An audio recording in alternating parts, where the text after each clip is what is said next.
Good afternoon there. Today's story is all about a little bird called a wren, or as some people used to say, a jenny wren. Now, a wren is a very small brown bird, quite shy, and has little sticky out wings and a sticky out tail. Now this wren, she lived in a big oak tree on the edge of a playing field of a school. And while she liked the sound of the children and the big views she had and the lovely field, she was a bit fed up. She'd been there a few years, so she thought, I'll move. I'll find somewhere else to live. So one morning she just started to flap her wings and she went higher and higher and higher, well above the oak tree, and she looked around and she saw far away over there a wood. Then she thought to herself, I'll go and live in a wood. Never done that before. And she glided over the houses and the rooftops and the roads and the fields and eventually came to the wood. And she hovered right above the wood and then flitted down amongst the trees. And there was a big space in the middle of the wood.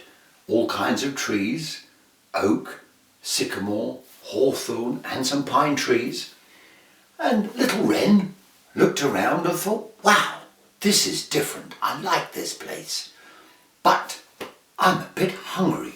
What is there to eat? She spied on the floor, not too many jumps away, a little bunch of red berries which had fallen from a tree. She thought, this is great. Nice place to live, food to eat. What more do I want? And she began to flit and hover and hop towards the beautiful red berries. When suddenly, from over here, came a voice which said, Here, what do you think you're doing? Who are you? Those berries are mine. I'm the boss around here. Hey, I'm the grey squirrel. And the wren looked, and sure enough, there was this very ugly, snappy squirrel who just flowed along the ground and almost put his paws on the berries to eat them, when from over here came another voice which said, Hey, what do you guys think you're doing? I'm the boss around here. Don't you know me? I'm Mr. Foxy Fox, and those berries are mine. I'm going to have a big brunchy breakfast with them. Stand aside, you funny squirrel, and you flitty little bird. Foxy Fox is coming. And the fox, very red with a white tip on his tail, just sauntered over to the berries and was about to snap them up, when from over here came a big, big voice. A voice that commanded authority and respect. And they looked round, the squirrel and the fox and the wren, and there was this big deer, a stag with huge antlers that curled up to the sky. And you could see he was so proud of the way he looked.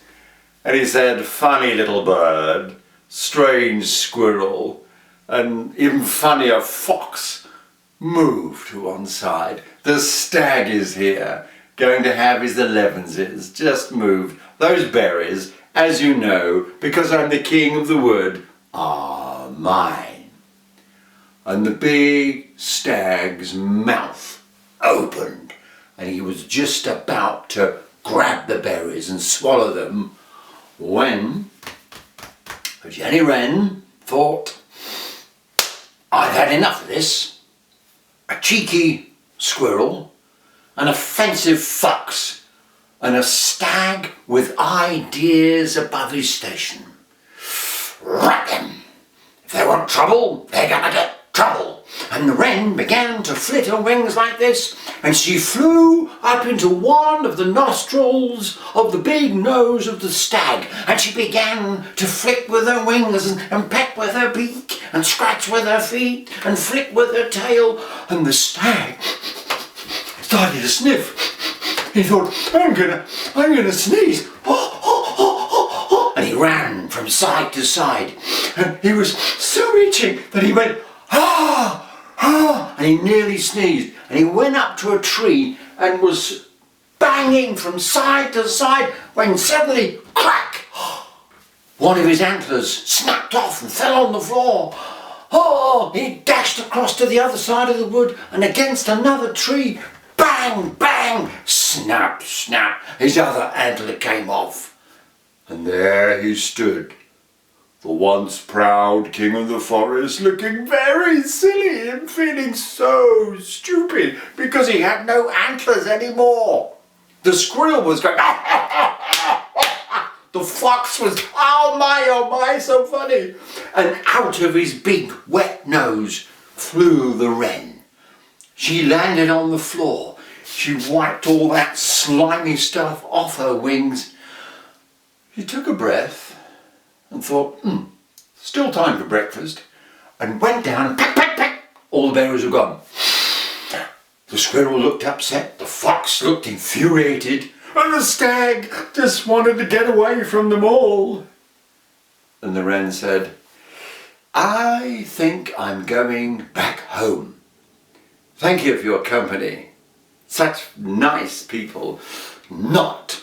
And she began to flap her wings, and she went up and up and up and up and up, and the wind caught her. And she looked around from the sky and went, and there's my lovely oak tree, my beautiful field, and all those marvellous children sounding so happy. I'm going home. That's the story of the